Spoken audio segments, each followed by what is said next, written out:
Hello viewers, welcome to Telugu audio stories. మీరు కనుక ఛానల్ని ఫస్ట్ టైం చూస్తున్నట్లయితే ఛానల్ని సబ్స్క్రైబ్ చేయండి, లైక్ చేయండి. అలానే కథపై మీ విలువైన ఒపీనియన్ని కామెంట్ రూపంలో తెలియజేయండి. ఇక కథలోకి వెళ్దామా? వీడియో చూస్తున్నందరూ కింద కనిపిస్తున్న హైప్ ఆప్షన్లోకి వీడియోని ఎంకరేజ్ చేయండి. వీళ్ళ క్లోజ్ మూమెంట్స్ ఫోన్ కాల్ ద్వారా తెలిసిన అభి ఉద్రేకపడి రాజ్ దగ్గరికి వెళ్లి నిజం చూపిస్తే అది రాజ్ నమ్మకపోయినా స్నేహితుడి మాటల్లో నిజం ఉంది అని మాత్రం నమ్మాడు. అప్పటికే విషితకు ఎన్నోసార్లు వార్నింగ్ ఇచ్చి మార్చుకోవాలని ట్రై చేసి విసిగిపోయున్న రాజ్ ఆ రోజు తన కళ్ళ ముందే విషిత అవినాష్తో క్లోజ్ మూమెంట్స్ ఇంకా వాళ్ళ మాటలు విని విచక్షణ కోల్పోయాడు. విషిత తీసి పడేసిన మంగళసూత్రాలను చేతిలోకి తీసుకుని పెళ్లి గురించి, బంధం గురించి, కుటుంబం గురించి ప్రశ్నించాడు రాజ్. కట్టుకున్న భార్య మరొకరితో శరీరం పంచుకొని వాడి ముందు తాళి కట్టిన వాడిని తక్కువ చేసి మాట్లాడుతూ ఉంటే ఎటువంటి వాడైనా ముందు ప్రాణం తీసే తర్వాత మాట్లాడతాడు. కానీ వాష్రూంలో అవినాష్ విషితల మాటలు విని కూడా ఇంకా సహనంతో నిలబడి ప్రశ్నిస్తున్న రాజ్కి తన చుట్టూ జరుగుతుంది తెలుసుకోలేని స్టేజ్లో ఉన్న విషిత నుంచి ఆన్సర్ లేదు. అటువంటి పీక్ ఎమోషన్లో కూడా విషిత మత్తులో ఉంది అని అటు అవినాష్ ఇటు రాజ్ ఇద్దరికీ తెలుసు. కానీ మనుషుల్ని గుర్తుపట్టలేని స్టేజ్లో ఉన్న విషిత చివరికి తన గురించి కూడా తనకి తెలియని స్థితిలో ఉందని ఆ ముగ్గురికి తెలియదు. పాపం ప్రీతి ఎక్కించిన విషం తన నర నరాల్లోకి పాకి తన బ్రెయిన్ ని కంట్రోల్ చేస్తుంది. ప్రీతి చేతిలో కీ ఉంటే ఇక్కడ బొమ్మలా నిలబడిన విషిత ఈ క్షణం వరకు తను చెప్పింది మాత్రమే చేసింది. ఇప్పుడు రాజ్ రూపం, రాజ్ గొంతు తనని డిస్టర్బ్ చేస్తూ ఉంటే మెదడు నరనరాల్లో ఒత్తిడి పెరిగిపోయి తనకి సొంతమైనది ఎదురుగా ఉందని మనసు చెప్తూ ఉంటే గుర్తుపట్టలేని మెదడుతో ఒక యుద్ధమే చేస్తూ నరకం అనుభవిస్తున్న విషిత కూడా తెలియటం లేదు. తను తీసుకుంటున్న ప్రెషర్, పెయిన్. రాజ్ని చూస్తూ ఉన్న విషిత కళ్ళ నిండా నీళ్లు, ముఖంలో ఏదో తెలియని భయం, శరీరం అంతా వణుకు. చూసే కళ్ళకు చూసే కళ్ళకు తప్పు చేసి దొరికిపోయి భయపడుతున్న లక్షణాలు. ఎన్నో ఆశలతో ఎంతో ఎదురు చూసి అందిపుచ్చుకున్న తన ప్రేమ ప్రపంచం, తన ప్రాణం, తన సర్వస్వం, తన భర్త తనకి కాకుండా చేస్తున్న విషవలయంలో నిస్సహాయురాలు విషిత. మెదడులో 100 సూదులు పెట్టి గుచ్చుతున్న నొప్పి, గుండె లోతుల్లో నుంచి గొంతు చించుకొని అరుస్తున్న ఆక్రందన, మనసులో శరీరం మెదడు సహకరించని భయంకరమైన అలజడి. 2 ప్రపంచాల మధ్య అతి దారుణంగా నలిగిపోతున్న విషితకు ఊపిరందటం లేదు. నిజంగా ఆ క్షణం విషిత పరిస్థితి ఎలా ఉంది అంటే బలిపీఠం మీద నిలబెట్టిన గొర్రెపిల్లకి తనకి ఏ మాత్రం తేడా లేదు. రాజ్ అంటూ అవినాష్ ముందుకు వచ్చి ఆన్సర్ చెప్తూ ఉంటే ఆ పేరు వినడమే ప్రీతి చేసిన బ్రెయిన్ వాష్ తో రాజ్కి భయపడేలన్న కమాండ్ కట్టుబడిన తన బ్రెయిన్ వలన అవినాష్ వెనక్కి వెళ్ళింది విషిత. రాజ్ సైడ్ నుంచి ఆ సిచ్యువేషన్ ఎలా ఉందంటే తనకన్నా అవినాష్ ఎక్కువైపోయాడని తనని చూసి భయపడుతూ అవినాష్ వెనక దాక్కుంటున్న విషిత మనసులో వాడి స్థానం ఉందని అనిపిస్తూ ఉంటే అప్పటి వరకు నిలబడి మాట్లాడిన రాజ్ ఇక నిలబడలేకపోయి అప్పుడు కూడా విషితను ఏమీ అనలేక అవినాష్ మీదకి దూకాడు. ఇద్దరు తన్నుకుంటుంటే అడ్డుగా వచ్చిన విషితను ఆవేశంతో తోసేసిన మొదటిసారి గ్లాస్ టేబుల్ కి కొట్టుకున్న విషిత ప్రీతి ఇంజెక్ట్ చేసిన ఆ విషాన్ని వదిలించుకుంటూ నెమ్మదిగా నిజాన్ని గ్రహించడం మొదలు పెడితే ఒంట్లో శక్తి లేదు. నిలబెడుతూ ఉంటే ఒళ్ళు తూలిపోతోంది. వెంటరాని కాళ్లను ఏడ్చుకుంటూ వచ్చి శక్తినంతా కూడా తీసుకొని రాజ్ని ఆపటానికి ప్రయత్నించింది. ఎందుకంటే తనకు కావాల్సింది రాజ్, తన ప్రపంచం రాజ్. ఇంకా ఎదురుగా ఉంది అవినాష్, వాడు ప్రీతి ప్రేమ. తనకి ఏం జరిగిందో, అసలు అక్కడ ఎందుకు ఉన్నారో, వాళ్ళు ఎందుకు కొట్టుకుంటున్నారో కూడా తెలియని పరిస్థితి విషిత. ఆపడానికి ప్రయత్నించి మళ్ళీ రాజ్ ఆవేశానికి అదే గ్లాస్ టేబుల్ మీద పడిపోయిన విషిత ఇక లేవలేకపోయింది. అవినాష్ వెంటపడి రాజ్ వెళ్లిపోయాక నెమ్మదిగా సోయిలోకి వచ్చిన విషిత బయటకు వచ్చి చూస్తే రాజ్ కనపడక పిచ్చెక్కి అరుస్తూ మళ్ళీ లోపలికి వెళ్లి ఫోన్ కోసం రూమ్ మొత్తం వెతుకుతూ ఉండగా వచ్చారు ప్రీతి, దీపక్. ప్రీతిని చూడగానే ప్రాణం లేచొచ్చినట్టు అనిపిస్తే పరుగున వెళ్లి తనని కౌగిలించుకుని ఏడుస్తూ భయంతో వాళ్ళిద్దరూ కొట్టుకుంటున్నారు ఆపమని అడిగింది. లోపలికి వస్తూ ఉండగానే దీపక్ ఇచ్చిన గ్లౌజెస్ వేసుకుంటోంది ప్రీతి. నా ఫోన్ ఎక్కడ ఉంది? రాజ్కి ఫోన్ చేయాలి. నీ ఫోన్ ఇవ్వు. అసలు వాళ్ళిద్దరూ ఎందుకు కొట్టుకుంటున్నారో నాకు తెలియటం లేదు. నేను ట్రై చేశాను, బట్ రాజ్ ఆగలేదు. రాజ్ చాలా కోపంగా ఉన్నాడు. త్వరగా ఫోన్ ఇవ్వు అని కంగారు పడుతున్న విషితను డోంట్ టచ్ మీ అంటూ వెనక్కి తోసి చంపకు పెట్టి కొట్టి తన కోపాన్ని చూపించింది ప్రీతి. చిన్న చిన్న దెబ్బలతో ఉన్న విషిత ఫోర్ హెడ్ సైడ్ మాత్రం గ్లాస్ పింక్ గుచ్చుకున్న మార్క్స్ కనపడుతూ ఉంటే దాని నుంచి రక్తం కారుతోంది. అక్కడ ఉన్న పొజిషన్ అబ్జర్వ్ చేస్తున్నాడు దీపక్. ప్రీతి కోపంతో తనని కొట్టడం ఊహించలేని విషిత నిర్ఘాంతపోయి ఎందుకు కొట్టావు, ఎందుకు ఇంత కోపంగా ఉన్నావని అడగడం కూడా మర్చిపోయింది విషిత. యూ ఈడియట్, మార్నింగ్ వరకు ఎఫెక్ట్ ఉంటుందన్నావు, ఇదేమో ఇప్పుడే బయటకు అరుస్తోంది. ఇప్పుడు రాజ్ వెనక్కి వస్తే ఇది ఏం చెప్పినా ఇక్కడ సిచ్యువేషన్కి దీని ఎమోషన్కి మధ్య డౌట్ వచ్చేస్తుంది. ఇది ఒక్కడితో కాదు 10 మందితో పడుకున్నా రాజ్ అంత తేలిగ్గా ఏ రిలేషన్ వదులుకోడు. దీని మీద వాడి ప్రేమ ఇంకా చావలేనదే కదా ఇలా ప్లాన్ చేశాము. ఇప్పుడు మొత్తం స్పాయిల్ అయిపోతుంది, నిమిషాల్లో నిజం బయటకు వచ్చేస్తుంది అని విషిత నార్మల్ కండిషన్కి దీపక్ మీద విరుచుకు పడుతోంది ప్రీతి. తనకు తెలియకుండానే ఆ విషవలయంలో ఇరుక్కుపోయిన విషితకి మాత్రం ప్రీతి మాట్లాడేది ఏది అర్థం కావటం లేదు. ఏం మాట్లాడుతున్నావు ప్రీతి, అసలు ఇక్కడ ఏం జరుగుతుంది, పడుకోవడం ఏంటి, ఏం ప్లాన్ చేశారు, వాళ్ళు కొట్టుకుంటారని ముందుగానే నీకు తెలుసా, అసలు దేనికి కొట్టుకుంటున్నారు అంటూ అప్పుడు కూడా రాజ్ గురించి అమాయకంగా విషిత ప్రశ్నిస్తూ ఉంటే ఆన్సర్ చెప్పే స్టేట్లో లేదు ప్రీతి. ఈ క్షణం ఇక్కడి నుంచి విషిత బయటపడితే తన ఫేట్ మారిపోతుంది. విషిత నోరు తెరవకూడదు, ఒకవేళ నోరు తెరిచి చెప్పినా ఎవ్వరూ నమ్మకూడదు. రాజ్ లైఫ్ లో విషిత అనే 3 అక్షరాలు ఇక మీదట ఉండకూడదు అని నిశ్చయించుకున్న ప్రీతి ఏం చేయాలి అంటూ విషిత మాటలు పట్టించుకోకుండా దీపక్ ని అడుగుతూ ఉన్న ప్రీతిలో భయంకరమైన ద్వేషం, కోపం. దీనిని నిజం చేస్తే మీ ప్రాబ్లం సాల్వ్ అవుతుంది మేడం అని కళ్ళతోనే పగిలిన గ్లాస్ టేబుల్ వైపు చూపించాడు దీపక్. ప్రాణం తోడేయడానికి ఎదురు చూస్తుంది అక్కడ బ్రేక్ అయిన గ్లాస్. ఆ నరరూప రాక్షసికి క్షణంలోనే దీపక్ ప్లాన్ అర్థమైనా రాజ్కి ప్రాబ్లం అవుతుంది అని అనుకున్న ప్రీతిలో విషిత ప్రాణం మీద ఎటువంటి కనికరం లేదు. యాక్సిడెంటల్ డెత్, సీరియస్ అవ్వదు అని ఒక్క మాటలోనే ఫ్యూచర్ గురించి దీపక్ చెప్పడంతో కసాయితనం నిండిన ప్రీతి కళ్ళు మెరిశాయి.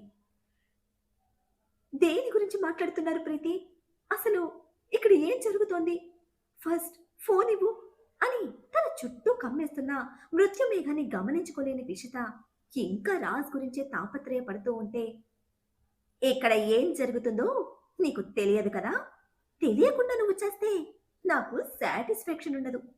Because you are my friend, నాతోనే ఉండి ప్రతి క్షణం రాజ్ మీద కోపం చూపిస్తూ నాకే తెలియకుండా నా వాణ్ణి ప్రేమించి నీ సొంతం చేసుకున్నా నా బెస్ట్ ఫ్రెండ్ అని అంటున్న ప్రీతి కళ్ళలో మెదులుతున్న కసి అప్పుడు గమనించింది విషిత. నీవాడా అని భీతిలి అడుగుతున్న విషితతో నావాడే అంటూ గొంతు పట్టుకోవడానికి ముందుకు చాచిన ప్రీతి చేతిని వెంటనే అడ్డుకున్నాడు దీపక్. బీ కేర్ఫుల్ మ్యామ్, మీ కోపం ద్వేషం ఇప్పుడు తన మీద ఉండకూడదు అని అడ్వైస్ చేయడంతో సహించలేకపోయింది ప్రీతి. నిజంగా తన చేతులతో కసిగా విషిత గొంతు నులిమి చంపాలన్నంత ఆవేశం ఉన్నా అది చూపించలేని ఫ్రస్ట్రేషన్ మరోలా విషిత మీద చూపిస్తూ ఇక్కడ ఏం జరుగుతుందో నీకు తెలియదు కదా, ఇది నీ రూమ్, ఇప్పటి వరకు నువ్వు నా ప్రియుడు అవినాష్తో ఎంజాయ్ చేసిన రూమ్ అని ప్రీతి చెప్తూ ఉంటే నమ్మలేనట్టే రూమ్ మొత్తం కలియ చూస్తున్న విషితకు తల బద్దలైపోతుంది. చంపనేది ఫిక్స్ అయినా ఆ చావు కూడా తనకి ప్రశాంతత ఇవ్వకూడదనుకుంది ప్రీతి. అందుకే ఇప్పటి వరకు తనకి తెలియని నిజాలను ఒక్కొక్కటిగా బయట పెడుతూ మాటలతోనే చిత్రవద చేస్తూ విషిత గుండెని నిర్దాక్షిణ్యంగా కోసేస్తుంది. ఇప్పుడు ఈ రోజే కాదు, చాలాసార్లు చాలా రోజుల నుంచి వాడితో ఉన్నావు, వాడితో పడుకున్నావు.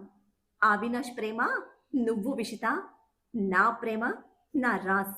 అందుకే నా ప్రేమ కోసం అవినాష్ ప్రేమని అవినాష్కి ఇచ్చేశాను. మీ ఇద్దరి మధ్య అన్నీ అయిపోయాయి. వాడి ప్రేమతో నీ శరీరం మీద ఒక తాజ్ మహలే కట్టాడు. రాజ్ కోసం నువ్వు నీ గుండెల్లో కట్టుకున్న పొదరిల్లు వాడు కట్టిన తాజ్ మహల్ కింద ఎప్పుడో సమాధైపోయింది.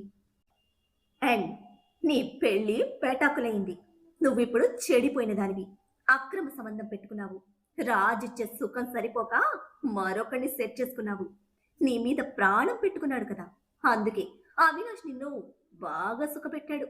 నీ ఒంటి మీద ప్రతి అంగుళంలో, ప్రతి మూల అవినాష్ ప్రేమ గుర్తులు చాలా లోతుగా ప్రింట్ చేశాడు. నీ ప్రేమ, నీ ఫ్యూచర్, నీ ప్రియుడు అది తెలుసుకుని భరించలేని కోపంతోనే రాజ్ గుండె పగిలిపోయింది. ఇప్పుడు ఆ కోపంతోనే అవినాష్‌ని తరుముతున్నాడు. అవినాష్ పారిపోతూనే ఉన్నాడు. ఇక రాజ్ నా సొంతం అని తలుచుకొని తెర్లి తెర్లి నవ్వుతున్న ప్రీతిలోని పైశాచిక సంతోషానికి నిలువునా వణికిపోయింది విషిత.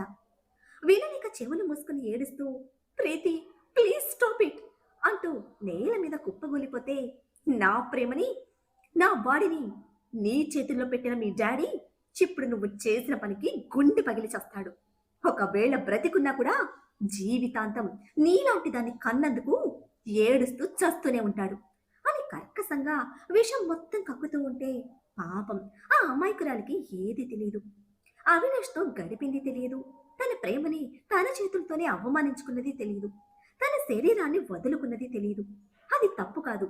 తనకు తెలిసి ఒళ్ళు కొవ్వెక్కి చేయలేదు. తనకు తెలియకుండా స్నేహం ముసుగులో ప్రీతి పన్నాగానికి బలైంది అని తెలిసినా భరించలేకపోతోంది విషిత. ఏ ఆడది కూడా ఎటువంటి స్థితిలో ఉన్నా సరే మరొక మగాడు తన శరీరాన్ని తాకాడు అంటే తట్టుకోలేదు. విషిత తన పరిస్థితికి కుళ్ళి కుళ్ళి ఏడుస్తూ ఉంటే కత్తివేటుకు బలైన పావురల్లా విలవిలలాడిపోతోంది విషిత. రాజ్ని ఫస్ట్ చూసింది నేను, ఫస్ట్ ప్రేమించింది నేను, ఫస్ట్ ఫ్రెండ్షిప్ చేసింది నేను, ఫస్ట్ కావాలనుకుంది కూడా నేనే. బట్ యూ నా పక్కనే ఉంటూ నా వాణ్ణి నీ సొంతం చేసుకుంటావా అని మీదకు వెళ్తున్న ప్రీతిని మళ్ళీ అలర్ట్ చేశాడు దీపక్. సరిపోవటం లేదు నాకిది. నా రాస్తో పడుకున్న దీన్ని పీస్ పీస్గా కట్ చేసి ప్రతి పీస్కి నేనేంటో, నా ప్రేమేంటో, రాజ్ మీద నా కోరికేంటో తెలిసేలా చెప్పాలి అని విషితను టచ్ చేయలేని ఫ్రస్ట్రేషన్తో దీపక్ షర్ట్ పట్టుకొని ఊపేస్తోంది Preethi. Ma'am, control yourself. మనకి ఎక్కువ టైం లేదు. బ్యారర్ రిటర్న్ వచ్చేలోపు మనం వెళ్ళిపోవాలి అని దీపక్ గుర్తు చేస్తూ ఉంటే ప్లీజ్ ప్రీతి, నువ్వు ప్రేమించింది రాజునని నాకు నిజంగా తెలియదు. మొదట్లోనే తెలుసుంటే నా మనసు రాజ్ కోసం ఆరాటపడేది కాదేమో. ఇప్పుడు రాజ్ నా భర్త, నా జీవితం. ప్లీజ్ ప్రీతి, నాకు రాజ్తో కలిసి బ్రతకాలనుంది, సంతోషంగా ఉండాలనుంది. రాజ్ కూడా నన్ను ప్రేమిస్తున్నాడు. డాడీ కన్నా ఎక్కువగా నేను రాజ్ని ప్రేమిస్తున్నాను. మా ఫ్యామిలీస్ని డిస్టర్బ్ చేయొద్దు. ప్లీజ్ ప్రీతి, నన్ను బ్రతకనివ్వు. రాజ్తో కలిసి నన్ను బ్రతకనివ్వు. నాకు రాజ్ అంటే చాలా ఇష్టం అని చేతులు జోడించి కన్నీరుతో విషిత ప్రాధేయపడుతూ ఉంటే నువ్వు రాజ్తో కలిసి బ్రతికితే నేనెవరితో బ్రతకాలి? రాజ్ నా సొంతం, నాకు మాత్రమే సొంతం. నా వాడి పేరు కూడా నీ నోటి నుంచి రాకూడదు అంటూ దెయ్యం పట్టినట్టు ఊగిపోతున్న ప్రీతి మోకాళ్ళ మీద చేతులు జోడించి బ్రతిమలాడుతున్న విషిత జుట్టు పట్టుకొని ప్రాణం తోడేయడానికి ఎదురు చూస్తున్న గ్లాస్ పీస్ మీదకి బలవంతంగా తోసేసింది. అప్పటి వరకు నరకం చూపిస్తున్న మెదడు నరాలను చీల్చుకుంటూ పోయిన గ్లాస్ పీస్ రాజ్ మీద ప్రాణం పెట్టుకున్న ఆ గుండెని ఆపేసింది. తెరిచి ఉన్న కళ్ళలో రాజ్ రూపాన్ని, అతని మీద ప్రేమను కన్నీటితో నింపుకున్న విషిత ఊపిరి మరుక్షణం ఆగిపోయింది. దార కట్టిన రక్తం మీద విషిత ప్రేమ ఊపిరి నింపుకున్న కన్నీరు బొట్లు బొట్లుగా పడుతూ ఉంటే పైశాచిక వెలుగు ప్రీతి మొహంలో. విషిత ప్రాణం పోయినా ప్రీతి కసి చల్లబడలేదు. చచ్చావా, చచ్చిపోయావా అంటూ ముందుకు వెళ్తున్న ప్రీతిని ఆపి ఫ్లోర్ మీద ప్లేట్ చూపిస్తూ వెనక్కి తీసుకొచ్చిన దీపక్ వెంటనే అక్కడి నుంచి తీసుకువెళ్ళిపోతే సోయలేని స్థితిలో ఉన్న విషితది డెత్ అనే భయంతో కన్ఫర్మ్ చేసుకున్న బేరర్ మాట ఎప్పుడు నిజమై కనిపిస్తోంది. ఆ తర్వాత జరిగింది మొత్తం అందరికీ తెలుసు. అయితే ప్రీతి ఊహించని విధంగా యోగేందర్ రాజ్ మీద కేసులు బనాయించడంతో ప్రీతి అంచనాలు తలకిందులయ్యాయి. దీనికి తగ్గట్టుగానే రాజ్ కూడా విషిత మరణం తన వల్లే అని యాక్సెప్ట్ చేయడం ఇక కథ అడ్డం తిరిగింది. అసలు ఎలా? How is it possible? ఎంత హ్యాండ్సమ్గా ఉంటాడు, ఎంత sharp brain, how foolish is this? అంత ఈజీగా మర్డర్ కేసు ఎలా యాక్సెప్ట్ చేశాడు? అసలు విషితలో ఏముంది? ఈ ఫ్యామిలీ, ఈ చెత్త అంతా ట్రాష్. ఎందుకు రాజ్ యాక్సెప్ట్ చేశాడు? వాడి ప్రాణం మీద వాడికి తీపి లేదు, బట్ నాకుంది. వాడి ప్రాణం, వాడి body, everything is mine. Wait చేస్తున్నా నేను ఇక్కడ. తెలియడం లేదా వాడికి? అని ప్రేతం పట్టినట్టు ఊగిపోతూ ఉంటే తనకు తగ్గవాడే కదా దీపక్ కూడా. డోంట్ వరీ మ్యామ్, ప్రెజెంట్ సిచ్యువేషన్లో రాజ్ యాక్సెప్ట్ చేశాడు. డేస్ పాస్ అవుతున్న కొద్దీ డెసిషన్ విల్ చేంజ్ అంటూ చాలా నార్మల్గా ప్రీతిని కూల్ డౌన్ చేస్తే వాడు హ్యాండిల్ చేసే విధానానికి ఇంప్రెస్ అయిన ప్రీతి జయదేవ్ గారితో మాట్లాడి ఆ తర్వాత వాడిని కంపెనీలోకి తీసుకొచ్చింది. వాడికి ఒక డిగ్నిటీ, ఒక పొజిషన్ క్రియేట్ చేసి వర్క్ నేర్పించి పక్కన పెట్టుకుంటే ప్రతి క్షణం తన ఫ్రస్ట్రేషన్కి తాళం వేసేవాడు దీపక్. కోట్లు వెనకేసుకుంటూ బిజినెస్ డెవలప్ చేసుకున్న దీపక్ కన్ను ప్రీతి మీద పడింది. అభి రాజ్ని ఒప్పించడానికి ట్రై చేసిన ప్రతిసారి రాజ్ నెగిటివ్ రెస్పాన్స్కి ప్రీతికి మండిపోతే ఆ మంట చల్లబరిచే నెపంతో నెమ్మదిగా దగ్గరికి వచ్చాడు దీపక్.